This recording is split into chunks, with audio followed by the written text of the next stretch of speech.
Quadruple dreams still alive as Liverpool down Manchester City to reach FA Cup final.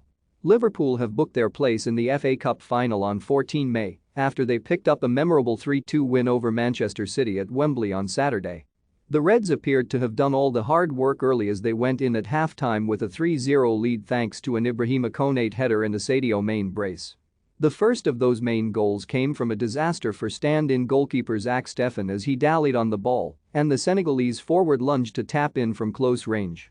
Jack Grealish scored straight after the break, but that did not appear to be enough as Liverpool controlled the game until Bernardo Silva struck in injury time to make things very tense at the end.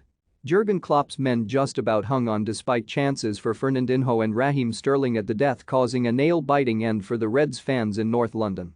Chelsea and Crystal Palace meet in the second semi-final at Wembley on Sunday. The game started perfectly for the Reds with Ibrahima Konate opening the scoring just 9 minutes into the contest as he powered in a header from an Andy Robertson corner. While that looked like a pretty textbook goal, the second, 8 minutes later, was anything but as Steffen endured a Wembley moment to forget. An innocuous back pass was rolled to the American goalkeeper who took far too long on the ball with Mane closing him down at pace.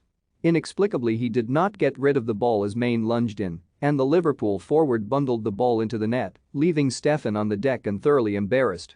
MANA_DNDD superscript AD pounds DDS the diaresis a circumflex S I umlaut Sedilla number Emiratesfacup pic.twitter.com What looked like an extremely tricky game to call was proving to be entirely one-sided in the opening stanza, with Liverpool dominating, and they looked to end the game as the contest shortly before the break.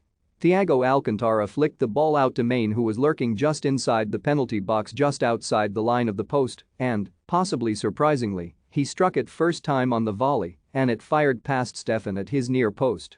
There were no changes at halftime despite the chastening first 45 minutes for City, and they quickly improved after the break as Grealish got them on the score sheet.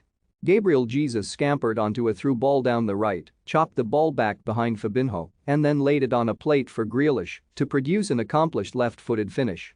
The chop I umlaut Sedilla the finish D at GABRIELJESUS 9 D at JACKGREALISH number Emiratesfacup pic.twitter.com GIL6SHU4J8 The second half was certainly a more even affair than the first, but City were not able to pile on the pressure after giving themselves a foothold. Jesus did have a good chance through on goal against his compatriot, but Alisson turned it wide, but Mohamed Salah also had a good opportunity to reinstate a 3-goal lead, but his chip over Steffen drifted wide. Talk of this rivalry being a bit too respectful was not on obvious display at Wembley, with tackles flying in and yellow cards being flashed. Fernandinho the worst culprit for a pretty outrageous lunge on Mane, which rightly received a booking and wasn't too far off a red. Steven Gerrard names Man United star among players he'd love to have played alongside. Paul Merson makes FA Cup semi-final, and Premier League predictions. Thomas Tuchel sends message to Liverpool boss Jurgen Klopp over fixture complaints. Jurgen Klopp's side were impressive in keeping the sting out of the game and not allowing City to build any momentum despite needing a huge turnaround. Pep Guardiola is often reluctant to turn to his bench, and he was again, with a change not coming until 83 minutes in when Riyad Mahrez replaced Jesus. Mahrez did have an impact as he managed to get to the byline as the clock ticked past 90 and his shot bounced into the path of Bernardo Silva, who tapped home. It was too late, though, as City could not strike again and Liverpool held on. Just more. Manchester City apologized to Liverpool after fans disrupt Hillsborough tribute prior to FA Cup semi-final. More Liverpool star Alisson pays Man City the ultimate compliment ahead of Wembley showdown. For more stories like this, check our sport page. Follow Metro Sport for the latest news on Facebook, Twitter and Instagram.